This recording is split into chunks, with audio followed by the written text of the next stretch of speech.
the best birthday present. Timing kasi sa kaarawan ni primetime queen Marian Rivera ang pagtanghal sa kanya bilang Best Actress sa Cinemalaya 2024 para sa pagganap niya bilang si Teacher Emmy sa Balota. Makichika kay Aubrey Carampel.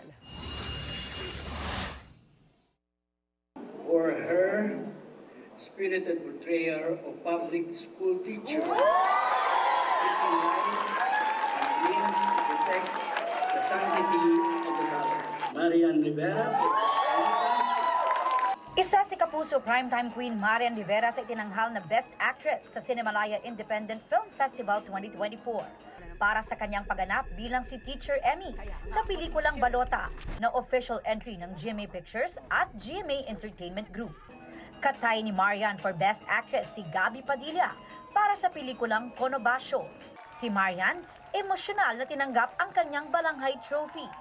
Sa lahat po ng bumubuo ng Cinemalaya, marami pong salamat sa inyo. To my GMA family, thank you. Direk Kip, umpisa pa lang ng shooting natin, ramdam ko ang 100% na pagtitiwala mo sa kakayaan ko kung paano ko i-arte si Teacher Emmy. So thank you, Direk Kip.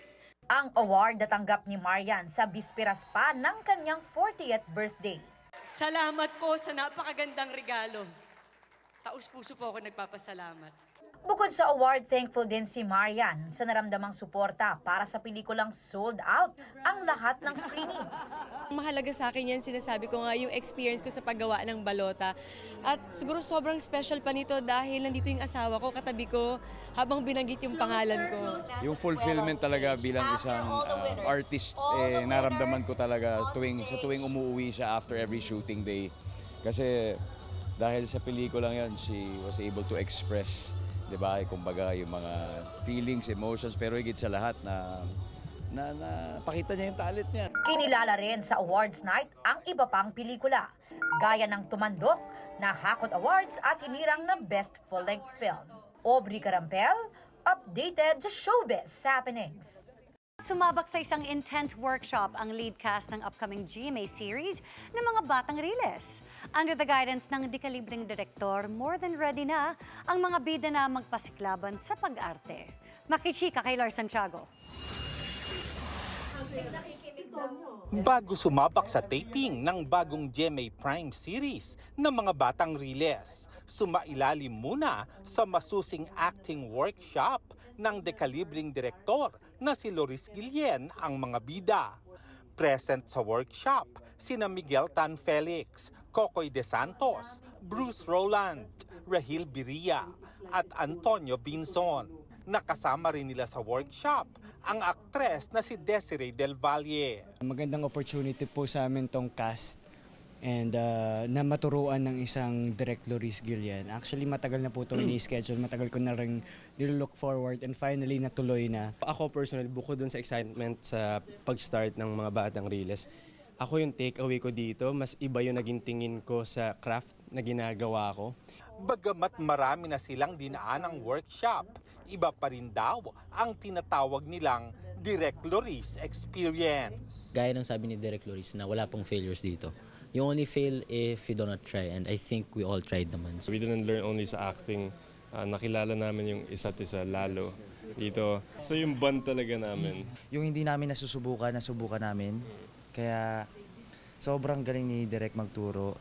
Bilang aktres na matagal na rin sa industriya, nagpahayag ng paghanga si Desiree sa 5 aktor na ngayon lang niya makakatrabaho. They're very good. So ngayon ko lang nakita yung mga acting chops nila.